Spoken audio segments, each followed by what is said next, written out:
सम्मानीय सभामुख महोदय, आर्थिक वर्ष 2079-80 को आय र खर्चको अनुमानका सम्बन्धमा यस सम्मानित सदन समक्ष प्रस्तुत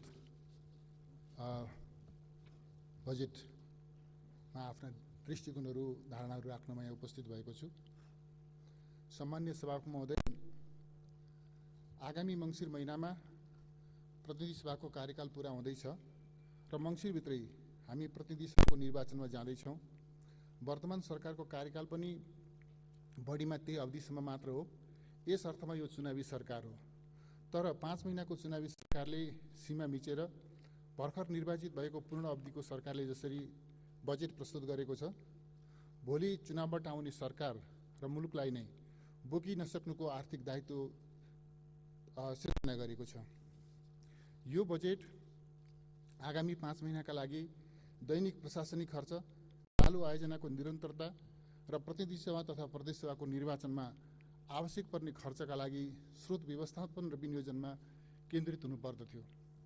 सङ्कटपूर्ण बन्दै गएको अर्थतन्त्रलाई ठिक बाटोमा फर्काउन तत्काल चाल्नुपर्ने कदममा केन्द्रित हुनुपर्दथ्यो। तर विडम्बना, अर्थतन्त्रका चुनौतीहरूलाई व्यवस्था गरिएको छ र सस्तो लोकप्रियताका लागि अनुकूल ठानिएका र बिना तयारीका दीर्घकालीन प्रकृतिका योजना र कार्यक्रमहरूको चाङ लगाइएको छ। सारतः यो बजेट नभएर सत्तारूढ गठबन्धनको चुनावी घोषणापत्र जस्तो, चुनावी पर्चा जस्तो छ। सभामुख महोदय, यो मतदातालाई भ्रम पारेर भोट बटुल्ने उद्देश्यले आएको छ। राज्य शक्ति र राज्यको स्रोतलाई दल विशेष वा दलहरूको गठबन्धनको हितमा दुरुपयोग गर्न पाइँदैन सभामुख महोदय। तर यहाँ त्यही नहुनुपर्ने भएको छ। राज्यको स्रोतलाई आफ्नो पक्षमा मतदाता रिझाउने उद्देश्यका लागि दुरुपयोग गरिएको छ।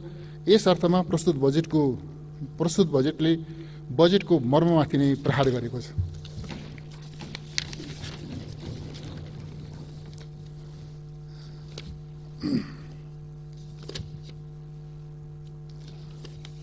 बजेटका प्रारम्भिक बुँदामा वर्तमान सरकार गठनका बारेमा प्रस्तुत धारणा अत्यन्त अयथार्थ र आग्रहपूर्ण न्यारेटिभमा आधारित छ र बजेट वक्तव्यमा यस प्रकारको आग्रह व्यक्त गर्न जरुरी थिएन भनेर म स्पष्ट गर्न चाहन्छु। संविधान जारी भएपछि संवैधानिक प्रक्रिया सुचारू छ। जनादेशका लागि जनतामा जानु लोकतन्त्रको सर्वाधिक महत्त्वपूर्ण र सुन्दर पक्ष हो। स्वाधीन र स्वतन्त्र राष्ट्रमा अन्तिम निर्णय गर्ने अदालत जनअदालत नै हो। सार्वभौम जनता नै हुन्। जनताले प्रतिस्पर्धात्मक बहुदलीय लोकतन्त्रको माध्यमबाट बनेको सरकारलाई निहित स्वार्थवश जब अनुचित घेराबन्दी गरिन्छ, जनताको मतमाथि हेरफेर गरिन्छ, त्यस्तो अवस्थामा अन्तिम निर्णयका लागि जनता समक्ष जानुको विकल्प हुँदैन सभामुख महोदय। सरकारको प्राण भनेकै जनता हुन्। डाक्टरले भेन्टिलेटर लगाएर सरकार कति दिन बचाउन सक्छ? तसर्थ यो उल्टो न्यारेटिभलाई सुल्टो बनाउन जरुरी छ। यद्यपि यसको निष्पक्ष र यथार्थ मूल्याङ्कन इतिहासले गर्ने नै छ।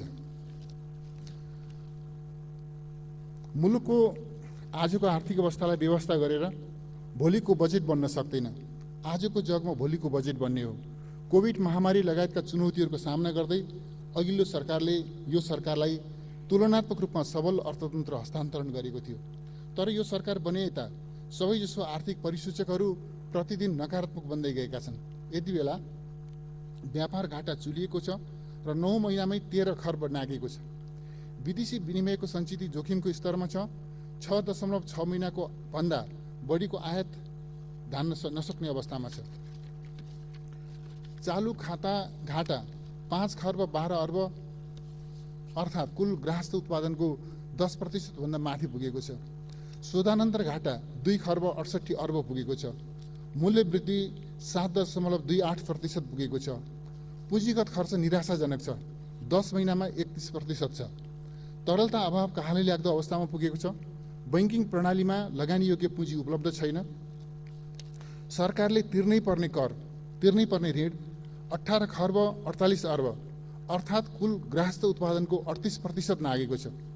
आर्थिक वर्ष 2079-80 मा मात्र आन्तरिक र बाह्य ऋणको सावा र ब्याज गरी 1 खर्ब 87 अर्ब तिर्नुपर्ने अवस्था छ। मुलुक आर्थिक दृष्टिले भयानक सङ्कटको डिलमा पुगेको छ र कुनै पनि बेला डिलबाट खस्न सक्ने अवस्था छ। सभामुख महोदय, बजेट निर्माण गर्दा मुलुकको यथार्थ आर्थिक अवस्था र उपलब्ध साधन स्रोतलाई व्यवस्था गरेर कल्पनामा विचरण गरिएको छ। राजस्व, वैदेशिक अनुदान, वैदेशिक ऋण, आन्तरिक ऋण लगायत स्रोतको अनुमान मनोगत र सामर्थ्यभन्दा बाहिर छ। गत वर्षको तुलनामा साधारण खर्च बढाइएको छ, पुँजीगत खर्च घटाइएको छ।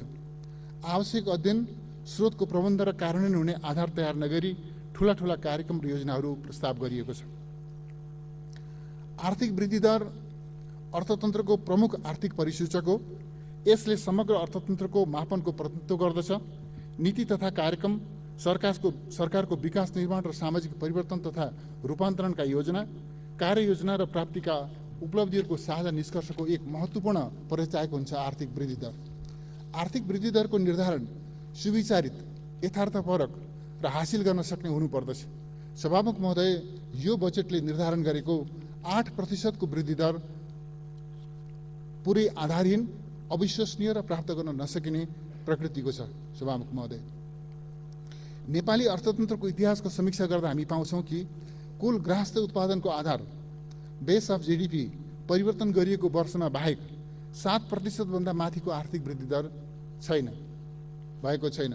गत वर्ष मात्रै कुल ग्राहस्थ उत्पादनको आधार बेस परिवर्तन भएको हुँदा यो वर्ष आधार परिवर्तन गर्ने प्रश्नै भएन। तसर्थ 8% आर्थिक वृद्धि दरको लक्ष्यले नेपाली जनता र दात्री संस्थाहरूलाई झुक्क्याउने र नेपाली अर्थतन्त्रको विश्वसनीयता गुमाउने बाहेक अरू केही सकारात्मक नतिजा दिँदैन। सभामुख महोदय,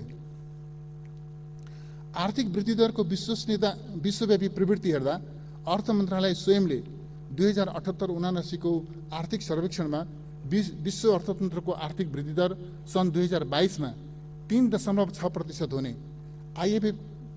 आइएमएफ को स्रोत उल्लेख गर्दै बताएको छ। आइएमएफले हाम्रो जस्तो न्यून आय भएका विकासशील अर्थतन्त्रको आर्थिक वृद्धि दर 5.4% हुने अनुमान गरेको छ भने दक्षिण एसियाली देशहरूको अर्थतन्त्रको सरदर आर्थिक वृद्धि दर 5% अनुमान गरेको छ। हाम्रो आर्थिक परिसूचकको निष्पक्ष, आग्रहहीन र यथार्थपरक विश्लेषण गर्दा पनि करिब 5% भन्दा माथि आर्थिक वृद्धि दर पुग्न सक्ने सम्भावना छैन। सभामुख महोदय, पुँजी लगानी, सम्भाव्य उत्पादन क्षमता र समग्र स्रोत साधनको पूर्ण परिचालनका आधारमा आर्थिक वृद्धि दर निर्धारण गर्ने प्रचलन हो। पुँजी लगानी त अपुग छँदैछ। अन्य दुई प्रमुख आयामहरूमा कुनै हिक्का नै नगरी यो गठबन्धन सरकारले आर्थिक वृद्धि दर निर्धारण गरेको छ। यसबाट बजेटको आधारभूत संरचना, उद्देश्य, नीति, कार्यक्रम, आयोजना, स्रोत र खर्चको अनुमान तथा यसले ल्याउने समग्र प्रभावहरूको आकलन सम्पूर्ण रूपमा नै गलत छ भन्ने कुरा पुष्टि हुन्छ। बजेटको प्रमुख घोषणा नै गलत र प्राप्त हुन नसक्ने प्रकृतिको छ। सभामुख महोदय, माननीय अर्थमन्त्रीजीले मुद्रास्फीतिलाई 7% मा सीमित गर्ने घोषणा गर्नुभएको छ। अहिले नै मुद्रास्फीति 7%बाट उकालो लागिसकेको छ। बजेटले 8% को आर्थिक वृद्धि दर हासिल हुने र मुद्रास्फीति 7% मा सीमित रहने भन्दै गर्दा यथार्थमा आगामी वर्षको मुद्रास्फीति कति प्रतिशत हुन सक्छ सामान्य हिसाब गर्दा अनुमान गर्न सकिन्छ। अर्कोतर्फ हाम्रो उत्पादन रातारात जादुको शैलीमा नाटकीय ढङ्गले वृद्धि हुने सम्भावना छैन। विश्वव्यापी आपूर्ति प्रणाली समस्याग्रस्त छ। इन्धन लगायतका इनपुटको मूल्य बढेको कारण उत्पादन लागत आकाशिएको छ। यस्तो स्थितिमा कसरी 7% को सीमाभित्र मुद्रास्फीति रहन सक्छ? के आधारमा यो सीमा निर्धारण गरिएको छ? यो अविश्वसनीय छ। यो बजेटले मुलुक र नेपाली जनता, खास गरी दैनिक कमाईबाट गुजारा गर्ने श्रमिक वर्ग र न्यून आय भएका जनसमुदायको जीवनलाई अझ कठिन बनाउनेछ। सभामुख महोदय, गरिबी हाम्रो साझा दुश्मन हो। हाम्रा सम्पूर्ण प्रयासहरू गरिबी निवारणका लागि लक्षित हुनुपर्नेमा दुई मत हुन सक्दैन। तर गरिबलाई गरिबीबाट मुक्त गर्छु भनेर सरकारले आश्वासन दिने र व्यवहारमा गरिबी घटेन भने जनतामाथि ठूलो धोका हुनेछ। सरकार वार्षिक 8 लाख नेपालीलाई निरपेक्ष गरिबीको रेखाबाट माथि ल्याउँछु भन्छ, तर कसरी? सरकारको आर्थिक वृद्धि दरमै समस्या छ। यो आधारहीन छ। त्यसबाट गरिब जनताले लाभ लिन पाउने कुरै भएन। आम नेपालीको आम्दानी बढ्ने भएन। महँगी आकाशिँदो छ। जीवन झन् कष्टकर बन्दैछ अनि कसरी गरिबी निवारण हुन्छ? सभामुख महोदय, निर्यात दोब्बर गर्ने, आयात 20% घटाउने र 5 वर्षमा व्यापार सन्तुलन कायम गर्ने घोषणा बजेटले गरेको छ। हालको निर्यातको बेसलाइन के हो र कति छ? के वस्तु वा सेवाहरूको उत्पादन यो अवधिमा कति हुन सक्छ?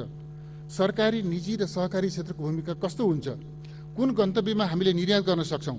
हाम्रा वस्तु वा सेवाको माग छिमेकी, क्षेत्रीय तथा विश्व बजारमा कहाँ छ? त्यसको विश्वसनीय आधार के हुन्? सरकारले कुनै यथार्थ मार्गचित्र प्रस्तुत गर्न सकेको छैन।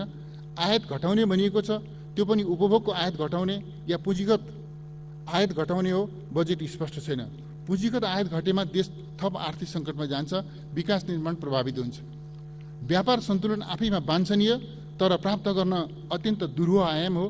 यसका लागि सही र सङ्गतिपूर्ण आर्थिक नीति, मजबुत व्यापक दायरा र तीव्र गतिको उत्पादन प्रणाली र संयमित आयात प्रवृत्ति अपरिहार्य छ। तर सरकार त्यसका लागि आवश्यक पूर्व शर्तहरू पूरा गर्न पूर्णतः उदासीन छ। सभामुख महोदय, यो बजेटले नेपाललाई कृषिमा आत्मनिर्भर बनाउने हाम्रो राष्ट्रिय सङ्कल्पलाई त्यागेको छ। केवल मसिनो स्वरमा आधारभूत कृषि उत्पादन, धान, मकै, गहुँ, तरकारी र फलफुलको आयातमा 30% कम गर्ने बजेटको प्रस्ताव छ। बजेटले एकातिर कृषि क्षेत्रमा ठूलो लगानी र प्राथमिकताको कुरा गरेको छ भने अर्कोतिर कृषि क्षेत्रका अन्य उत्पादनहरूको आयात कम हुने कुनै नीति अघि सार्न सरकार डराएको छ। एकातर्फ स्वास्थ्य र शिक्षा क्षेत्रमा गुणात्मक सुधार गरी मानव विकास सूचकाङ्कमा सुधार ल्याउने माननीय अर्थमन्त्रीजीको दाबी रहेको छ भने अर्कोतर्फ बजेटका प्राथमिकता र उद्देश्यहरू हेर्दा शिक्षा, स्वास्थ्य, सामाजिक सुरक्षा र कल्याणका क्षेत्रमा न उद्देश्यमा समेटिएको छ न प्राथमिकतामा नि परेका छन्। व्यापार सन्तुलन कायम गर्ने घोषणा गर्ने सरकारले बजेटको प्राथमिकतामा निर्यात प्रवर्धनले स्थान पाउन नसक्नु अर्को आश्चर्यजनक विषय हो। उदीयमान दुवै छिमेकी विशाल अर्थतन्त्र, आर्थिक विकासको क्षेत्रीय र विश्वव्यापी प्रवृत्ति र नेपालको राष्ट्रिय आवश्यकताप्रति यो बजेट पूर्णतः उदासीन छ। न उद्देश्य र प्राथमिकताबीच सङ्गति छ, न क्षेत्रगत कार्यक्रमहरू स्पष्ट र प्रतिबद्धता सहितको छ, न आवश्यक स्रोत विनियोजन सहितको छ, न छ त केवल गोसवारा भाषामा लेखिएको निबन्ध जस्तो। सभामुख महोदय, विषयहरूको प्रस्तुति अर्थतन्त्रको सामर्थ्यभन्दा अत्यधिक बढी र मनोगत आग्रहमा आधारित छ। के गर्ने, कसरी गर्ने भन्ने पटक्कै छैन। कार्यक्रम र योजनाहरू व्यक्ति विशेष र समूह विशेषलाई केन्द्रमा राखेर प्रस्ताव गरिएका हुन् कि भन्ने प्रशस्त ठाउँहरू छन्।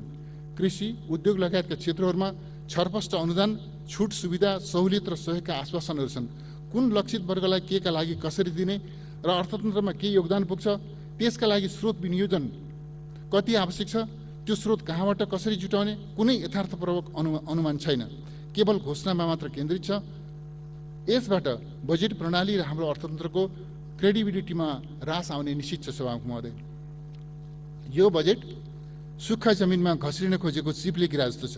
यो बजेटले तीव्र गतिमा अत्याधुनिक विकास गरेर समृद्ध नेपाल, सुखी नेपालीको राष्ट्रिय आकांक्षा साकार पार्ने राष्ट्रिय कार्यभार वहन गर्न सक्दैन। सभामुख महोदय, यो गठबन्धन सरकार समृद्ध नेपाल, सुखी नेपालीको राष्ट्रिय आकांक्षा कार्यान्वयन गर्न त परै जाओस्, उच्चारणसम्म गर्न पनि सङ्कोच मानिरहेको छ। नेपालको समृद्धि र नेपालीको सुखभन्दा महत्त्वको अर्को विषय बजेटको लागि हुन सक्छ र सभामुख महोदय, सरकार यो राष्ट्रिय सङ्कल्पबाट किन टाढिँदैछ, किन नेपाली जनताबाट त्यसको मूल्याङ्कन हुने नै छ। बजेटमा समग्र र यथार्थ वित्त क्षमताभन्दा खर्च बढी प्रस्ताव गरिएको छ। प्रस्ताव गरिए बमोजिमका लगानीका स्रोतहरू जुट्ने विश्वासिलो आधार छैन। विकास बजेटको करिब 50% वैदेशिक स्रोतबाट प्रस्तावित छ। यसमा वैदेशिक अनुदान परिचालनको मात्र चालु आर्थिक वर्षको वार्षिक अनुमानको कुरा छोडौँ, माननीय अर्थमन्त्रीले आफैले गर्नुभएको संशोधित अनुमान रु 25 अर्बको यो हप्तासम्मको आँकडा हेर्दा करिब 14 अर्ब मात्र परिचालन भएको देखिन्छ। यो करिब 56% मात्रै हो। त्यसैले आगामी आर्थिक वर्षमा विकास खर्चको वार्षिक अनुमान अनुरूप स्रोत परिचालन हुन सक्छ भनेर विश्वास गर्न सकिने आधार छैन। सभामुख महोदय, कर राजस्वतर्फ चालु आर्थिक वर्षको संशोधित अनुमानमा आगामी आर्थिक वर्षमा करिब 29% राजस्व परिचालन गर्ने प्रस्ताव छ। कोभिड-19ले तहस नहस भएको र चालु आर्थिक वर्षमा थप सङ्कटापन्न देखिएको निजी क्षेत्रसँग ठूलो मात्रामा थप राजस्व उठाउने प्रस्तावले निजी क्षेत्रले उत्साह गुमाउनेछ। यो आकलनका आधारमा खर्चको लागि आवश्यक पर्ने स्रोत जुटाउन सक्ने देखिँदैन सभामुख महोदय। समग्र आयकरमा 37% र निकाय कम्पनीले तिर्ने आयकरमा 46.4% वृद्धि गरिएको छ। यो लक्ष्य पूरा हुने सम्भावना छैन। यसले करदाताहरूलाई आतंकित मात्र तुल्याउनेछ सभामुख महोदय। चालु आर्थिक वर्षको वैशाख महिनासम्ममा आन्तरिक मूल्य अभिवृद्धिमा वृद्धि करमा 5%ले नकारात्मक वृद्धि भएको छ। यस्तो अवस्थामा आगामी वर्षका लागि प्रस्ताव गरिएको 21.67% वृद्धिको लक्ष्य पनि पूरा हुन सक्दैन सभामुख महोदय। अन्तशुल्कतर्फ पैठारीबाट सङ्कलन हुने राजस्वमा 28.29% वृद्धिको लक्ष्य राखिएको छ। अन्तशुल्क लाग्ने वस्तुहरूको आयातमा कडाई गरिएको अहिलेको अवस्थामा यो लक्ष्य पूरा हुन सक्ने आधार देखिँदैन। आयात न्यूनतम 20%ले घटाउने तर भन्सार महसुल भने 34.62%ले वृद्धि गर्ने प्रस्ताव पनि आफैमा विरोधाभासपूर्ण छ सभामुख महोदय। सभामुख महोदय, यो बजेटमा न त पर्याप्त स्रोतको विश्वसनीय व्यवस्था छ, न कार्यान्वयनलाई प्राथमिकतामा नै राखिएको छ, न समय निर्धारण गरेर तोकिएको समयमा आयोजना कार्यक्रम सम्पन्न गर्ने र लक्षित परिणाम प्राप्त गरिछाड्ने प्रतिबद्धता नै छ। यी कुनै विषय बजेटको उद्देश्य र प्राथमिकतामा छैनन्, जबकि यी विषयहरू नेपाली अर्थतन्त्रका मूल समस्या हुन्, विकास व्यवस्थापनका जटिल समस्या हुन्। यो बजेटले न यी समस्याहरू जटिलताहरू पहिचान गरेको छ, न समाधान नै प्रस्तुत गरेको छ। तसर्थ यो निबन्धरूपी बजेटले कुनै डेलिभरी दिन सक्ने विश्वास गर्न सकिँदैन सभामुख महोदय। बजेट निर्माणको सिद्धान्तलाई व्यवस्था गरेर आवश्यकता परिणामको विश्वसनीय आधार र अध्ययन बिना पुँजीगत खर्च विनियोजन गरिएको छ सभामुख महोदय। जस्तो गत वर्षको अनुपातमा चालु खर्च बढेको छ, पुँजीगत खर्च घटेको छ। गत वर्ष पुँजीगत खर्च 22.71% थियो। अहिले बजेटको आकार 1.46 खर्बले बढ्दा पनि पुँजीगत खर्चका लागि गरिएको विनियोजन 21.2% मात्र छ। अर्थतन्त्र सङ्कटपूर्ण बन्दै गएको बेलामा पनि पुँजीगत खर्च घटाएर चालु खर्च बढाउने यो सरकारलाई के भन्ने? लगानी घटाउने तर आर्थिक वृद्धि लगायत समग्र अर्थतन्त्रमा चमत्कारको दावी गर्ने यो प्रयासलाई के भन्ने सभामुख महोदय? अर्थतन्त्रका चुनौतीलाई व्यवस्था गरेर बिना आधारमा काल्पनिक कार्यक्रम अघि सारिएको छ। आगामी वर्ष खाद्यान्न, तरकारी र फलफुलको आयात 30% कम गर्ने, निर्यात दोब्बर गर्ने, आयात 20%ले घटाउने, वार्षिक 30% का दरले रोजगारी वृद्धि गर्ने, 3 वर्षभित्र भूमिहीन दलितलाई आवास उपलब्ध गराउने, वार्षिक 8 लाख नेपालीलाई निरपेक्ष गरिबीको रेखाबाट माथि उठाउने, मानव विकास सूचकाङ्कलाई 0.650 पुर्याउने आदि यस्तै आधारहीन र काल्पनिक कार्यक्रमहरू हुन्। यी कार्यक्रमहरूको कार्यान्वयन कस्तो होला भन्ने कुरा यही सरकारको 9-10 महिना हेर्दा थाहा हुन्छ। बजेट मार्फत सङ्कटको डिलमा पुगेको अर्थतन्त्रलाई सामान्य अवस्थामा फर्काउन ध्यान केन्द्रित गर्नुको साटो 5 महिने चुनावी सरकारले सभामुख महोदय अब अचम्मका कार्यक्रमहरू र योजनाहरू प्रस्तावित गरेको छ। उदाहरणको लागि सभामुख महोदय, कोशी र कर्णाली नदीलाई जोड्ने भनिएको छ।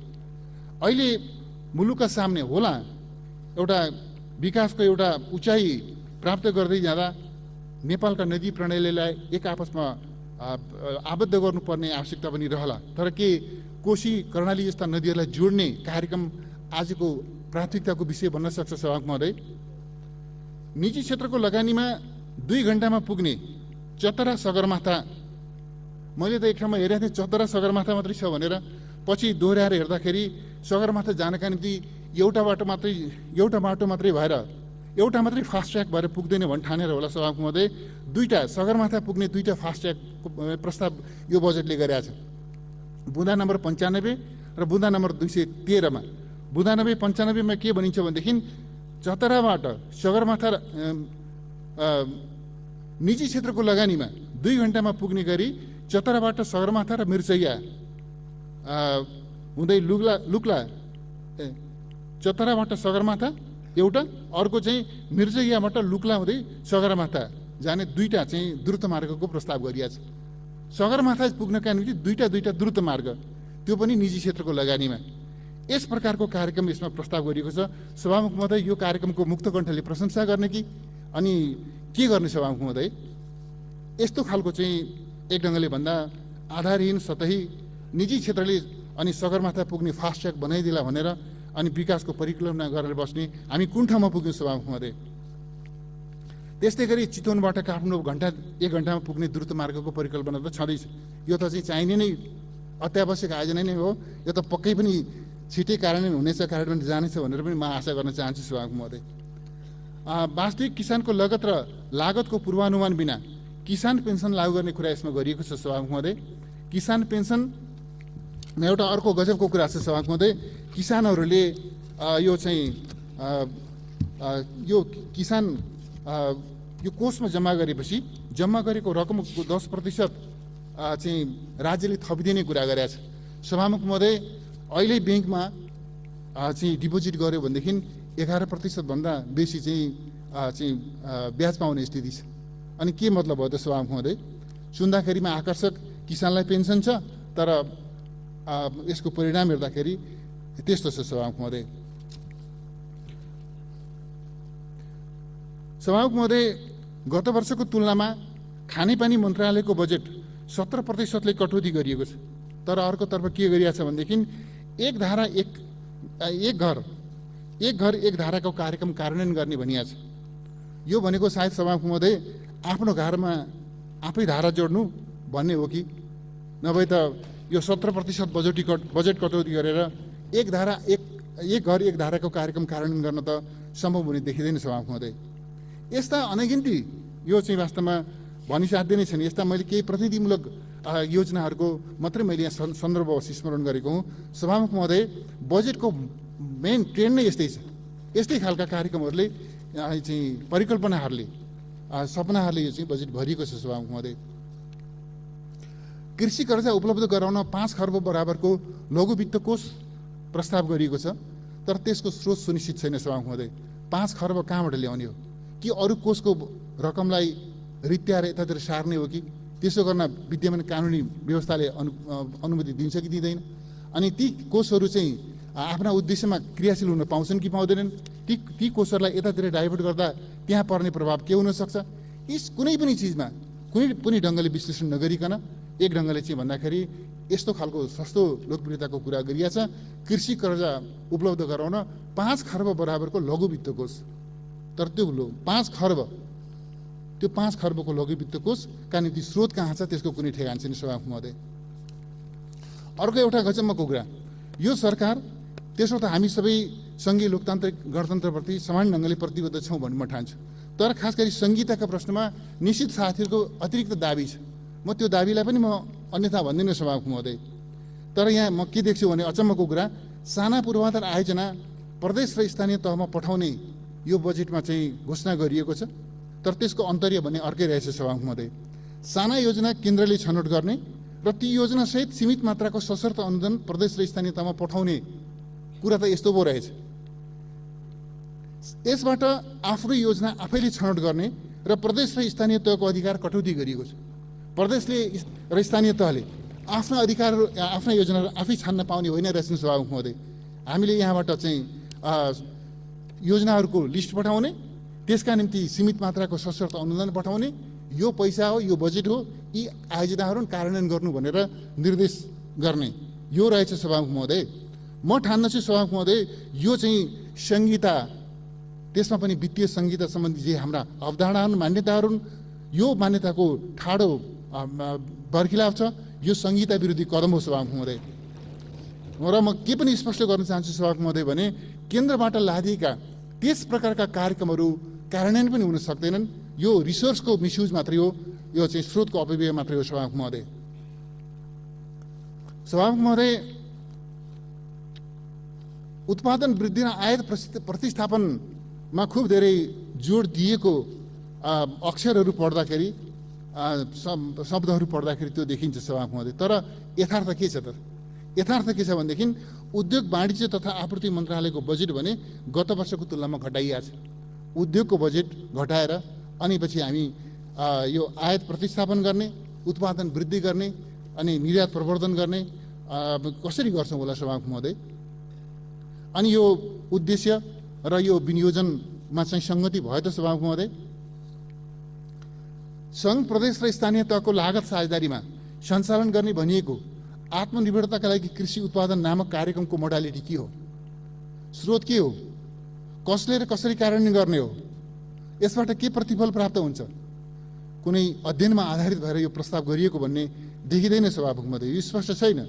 केवल मलाई के लाग्छ सभामुख महोदय भनेदेखि यो केवल प्रधानमन्त्री कृषि आधुनिकीकरण कार्यक्रमलाई क्रमशः विस्थापित गर्ने मनसाले आएको छ सभामुख महोदय। प्रधानमन्त्री कृषि आधुनिकीकरण कार्यक्रम गहन अध्ययन र पर्याप्त आधारसहित यथेष्ट रिसोर्ससहित अघि सारेको कार्यक्रम हो। अभ्यासका क्रममा, अनुभवका क्रममा, कार्यान्वयनका क्रममा प्राप्त अनुभवको आधारमा त्यो कार्यक्रमलाई समृद्ध गर्दै जानुपर्ने हुनसक्छ सभामुख महोदय। तर त्यो कार्यक्रमलाई जसले एक प्रकारको नतिजामूलक रूपमा दिन थालेको छ त्यो कार्यक्रमलाई विस्थापित गर्ने र आत्मनिर्भरताका लागि कृषि उत्पादन भन्ने अर्को कुनै कार्यक्रम अघि सारेर त्यो कुनै आधारहीन ढङ्गले अर्को कार्यक्रम अघि सारेर यो यस खालको गल्ती गर्ने यो अनुमति सरकारलाई हुन सक्दैन भन्ने ठान्छु सभामुख महोदय। प्रधानमन्त्री कृषि आधुनिकीकरण म यसलाई किन पनि भनिरहेको छु भनेदेखि प्रधानमन्त्री कृषि आधुनिकीकरण कार्यक्रमलाई डाउन साइज गरिएको छ। यसको अर्थ यसलाई क्रमशः इरेज गर्ने सरकारको उद्देश्य छ। डाउन साइज गरिएको हुनाले अहिले केवल 5 अर्ब 90 करोड बजेट विनियोजन गरिएको छ र कृषिको यो आत्मनिर्भरताको लागि कृषि उत्पादन भनिएको यो कार्यक्रमका लागि 10 अर्ब बजेट लोड गरिएको छ। यो बजेट विनियोजनले नै बताउँछ सभामुख महोदय प्रधानमन्त्री कृषि आधुनिकीकरण कार्यक्रमलाई यो सरकारले क्रमशः डाउन साइज गर्दै इरेज गर्न, इलिमिनेट गर्न चाहन्छ भन्ने कुरा छर्लङ्ग छ सभामुख महोदय। कृषिसँग सम्बन्धित कार्यक्रम प्रदेश र स्थानीय तहबाट कार्यान्वयन गर्ने हाम्रो संवैधानिक व्यवस्था हो। त्यसलाई पनि यो बजेटले व्यवस्था गरेको छ सभामुख महोदय। स्वास्थ्य बिमा बापतको उपचार सरकारी अस्पतालबाट मात्र गर्ने भनिएको छ। सम्भव होला त सभामुख महोदय? सरकारी अस्पतालबाट मात्र यस्तो उपचार सम्भव होला? भएन भने के बिरामीहरूले स्वास्थ्य उपचारको सेवा नपाउने? यस विषयमा पनि कुनै अध्ययनमा आधारित भएर हामीसँग भएका सरकारी अस्पतालहरूले स्वास्थ्य बिमाको दायरामा आएका सबै नागरिकहरूलाई स्वास्थ्य सेवा प्रदान गर्न सक्छन् कि सक्दैनन् अथवा त्यो दायरालाई अरू एक्सपान्सन गर्नुपर्छ कि भन्ने विषयमा कुनै अध्ययन गरिएको र त्यो अध्ययनमा आधारित भएको देखिँदैन सभामुख महोदय। सभामुख महोदय यो चाहिँ बजेटमा चाहिँ एउटा नाराको ठुलो चाहिँ काफिला छ। पढि नसक्नु छन् नाराहरू। हरेक प्याराग्राफमा नारा छ। नाराको भिडमा अल्मलिएको छ सभामुख महोदय यो बजेट। कार्यक्रम प्रस्तावित गर्नुको आवश्यकता र आधार, स्रोत र व्यवस्थाको कार्यान्वयनका मोडालिटीहरू छैनन्। नारै नारा छ, नारै नारा छ। हरेक पेजमा नारा छ, हरेक प्याराग्राफमा नारा छ सभामुख महोदय।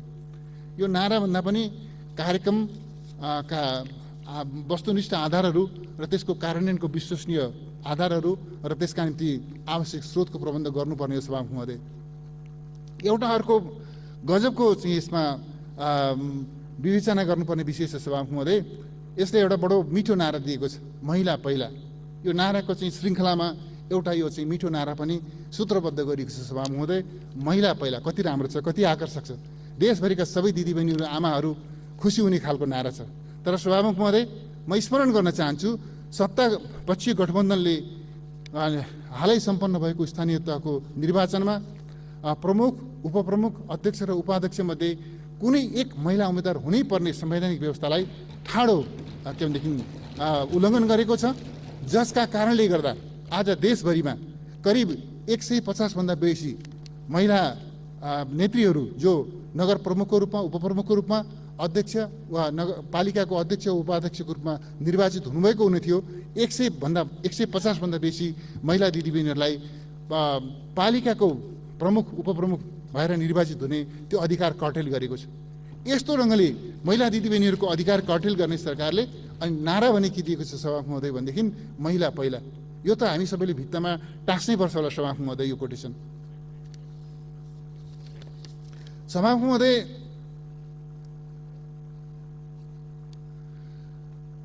यति ज्यादा वितरणमुखी कार्यक्रमहरू चाहिँ यता बाँड्ने, त्यता बाँड्ने, उता बाँड्ने, उता बाँड्ने पर्याप्त मात्रामा वितरणमुखी छ यो कार्यक्रम। त्यो सबैतिर वितरण छ। धेरै उदार मना चाहिँ नेतृत्व यो बजेट निर्माणको क्रममा चाहिँ पाएको छ बजेटले भन्ने कुरा यसमा चाहिँ छर्लङ्ग छ सभामुख महोदय। तर यति धेरै वितरणमुखी बजेट ल्याउन सक्ने अवस्था हो भनेदेखि सभामुख महोदय सामाजिक सुरक्षा भत्ता 5,000 किन नपुर्याएको? हिजो त हामीले चुनावको घोषणापत्र ल्याउँदा सभामुख महोदय संयोग के थियो भनेदेखि त्यति बेला नेकपा एमाले र नेकपा माओवादीको संयुक्त चुनाव घोषणापत्र थियो र त्यो चुनाव घोषणापत्रमा हामी 5 वर्षमा 5,000 पुर्याउँछौँ भनेर दाबी गरेका थियौँ र शोभाबाईले त्यो दाबीसँग वर्तमान अर्थमन्त्रीज्यू पनि दिलदेखि नै सहमत हुनुहुन्थ्यो भन्ने कुरा मलाई राम्रोसँग थाहा छ सभामुख महोदय। यति धेरै वितरणमुखी कार्यक्रम अघि सार्न सक्ने बजेट यो सरकारले यो चाहिँ एक ढङ्गले भन्दाखेरि जनता समक्ष गरिएको प्रतिबद्धतालाई किन अनुसरण नगरिएको? किन सामाजिक सुरक्षा भत्तालाई 5,000 पुर्याउने यो जिम्मेवारीबाट किन पन्छिएको सभामुख महोदय?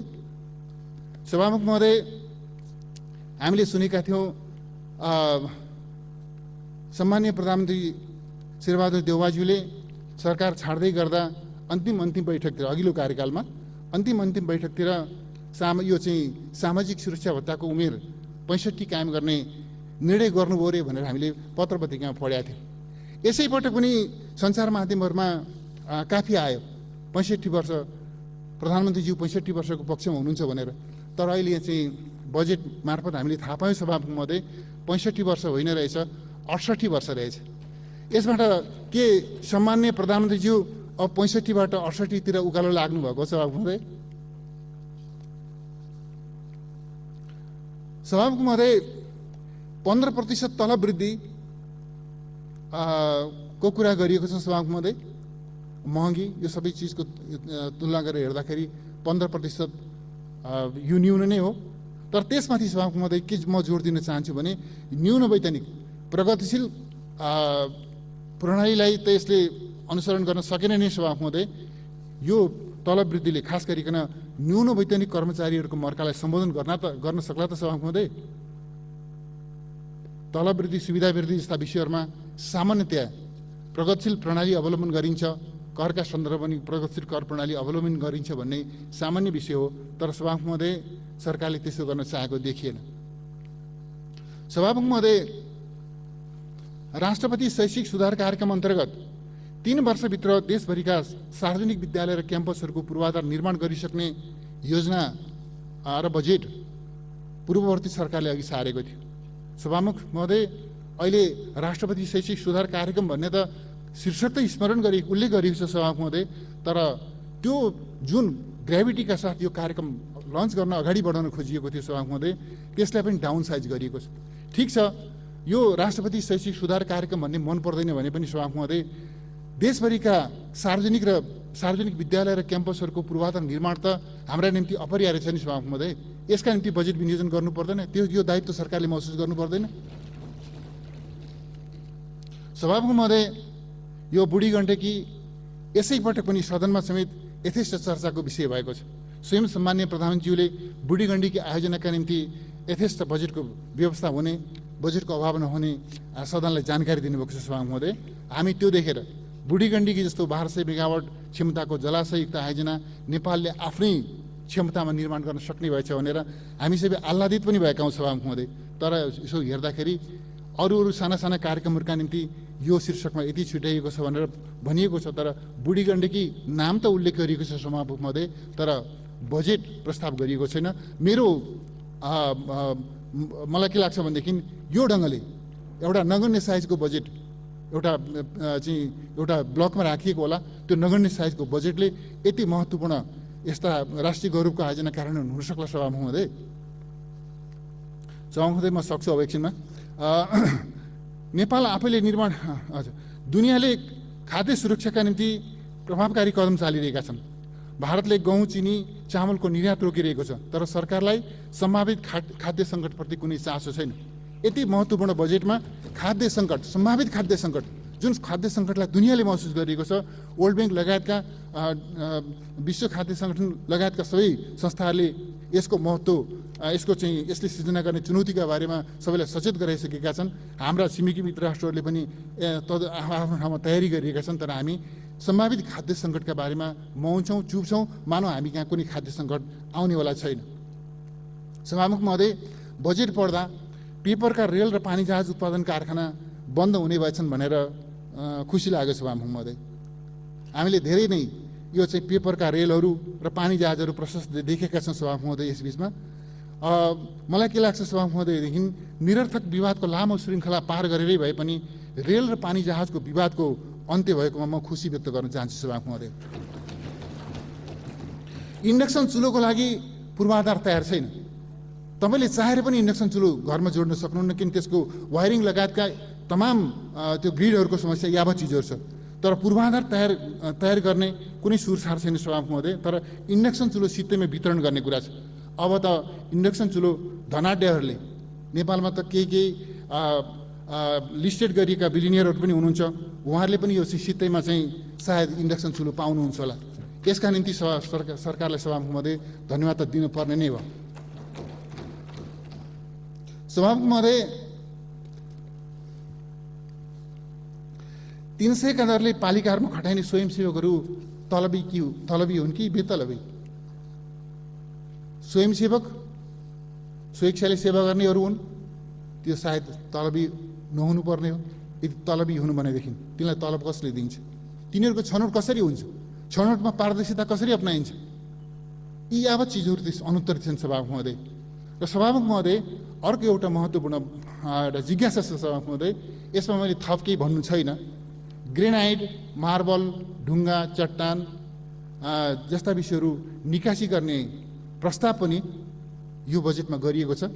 म सभामुख महोदय यो प्रस्तावको औचित्य माननीय अर्थमन्त्रीज्यूबाट चाखका साथ सुन्न मलाई रुचि छ सभामुख महोदय। मैले यस विषयमा यति मात्रै भन्न चाहन्छु।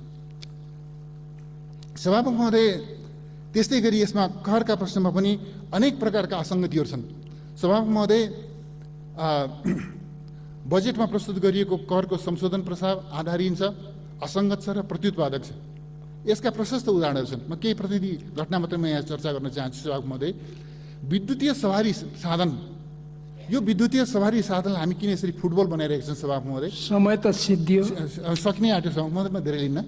यसरी किन फुटबल बनाइरहेका छौँ? नेगेटिभ लिस्टमा भएका सामग्रीहरू, रक्सी, चुरोट, सुर्ती जस्ता चिजहरूमा अन्तःशुल्क को प्रबन्ध गर्ने हाम्रो प्रचलन छ सभामुख महोदय। अब हामी के गर्ने भयो त भन्दाखेरि विद्युतीय सवारी साधनको इम्पोर्टमा पनि अन्तःशुल्क लगाउने भयो, अन्तःशुल्क लगाउने भयो र भन्सार महसुल बढाउने भयो सभामुख महोदय।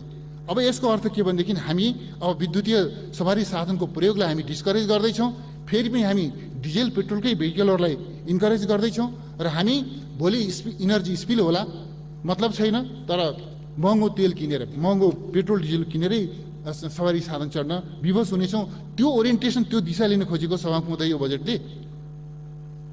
म भन्न चाहन्छु यस्तो गलत निर्णय वास्तवमा विद्युतीय सवारी साधनको चाहिँ महसुल बढाउने, खास गरी भन्सार बढाउने र अन्तःशुल्क लगाउने खालको गल्ती किन गर्नुभएको माननीय अर्थमन्त्रीले म बुझ्न सकिरहेको छैन सभामुख महोदय।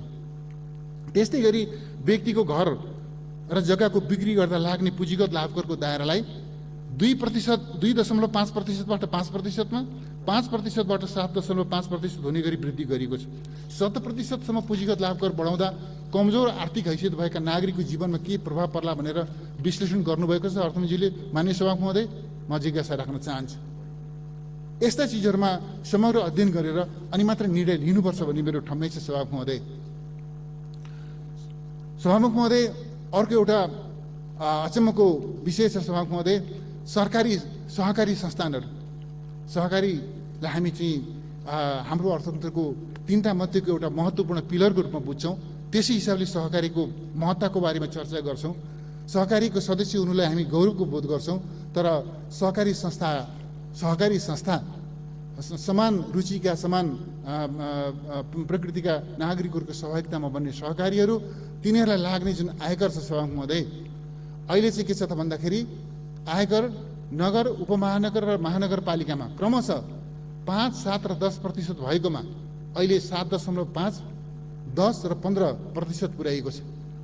सहकारी संस्थालाई गरिबी निवारण र रोजगारी सृजनामा योगदान गर्ने यस प्रकारका सहकारी संस्थाहरूलाई प्रोत्साहित गर्नुपर्नेमा, इन्करेज गर्नुपर्नेमा यो करको बोझ थपेर के गर्न खोजिएको सभामुख महोदय? यसरी समग्रतामा सभामुख महोदय यो बजेट समग्रतामा उल्टो दिशामा यात्रा गरिरहेको छ। भन्दा समृद्धिको कुरा गरिएको छ, भन्दा चाहिँ आर्थिक विकासको वृद्धिको कुरा गरिएको छ, भन्दा मुद्रास्फीति नियन्त्रणको कुरा गरिएको छ यसमा। तर सभामुख महोदय, यसले उल्टो यात्रा तय गरेको छ। यसले हाम्रो देशको अर्थतन्त्रलाई अधोगतितिर लैजाने कुरा निश्चित छ सभामुख महोदय। त्यसकारण यो बजेटको कार्यान्वयनले देशलाई अरू धेरै सङ्कटतर्फ धकेल्छ भन्ने मेरो ठम्याइ यहाँ राख्दै सभामुख महोदय आफ्नो भनाइ अन्त्य गर्न चाहन्छु। धन्यवाद।